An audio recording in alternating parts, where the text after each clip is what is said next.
then entitled, "Are your nuts loose? Do you have loose nuts?" I want you to see this. Look at this. All of these bolts from these runners, you'll see them right there. Look at that. They're all loose.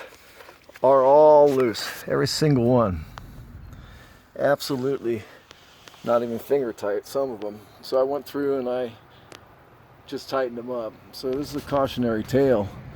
If you have a travel trailer with a box on it, RV, do it right now. Just walk outside your trailer if you're in it. If you aren't in it, that's the undercarriage. If you aren't in there, do it when you get home from work or whatever. And check these screws, these nuts right here. On mine, every single one was loose. All right, Calvary Pagan Wife, known as Lost RVers, giving you this little precautionary tale entitled, "Are your nuts loose? Do you have loose nut syndrome?" God help you if you do. Go out and tighten them up.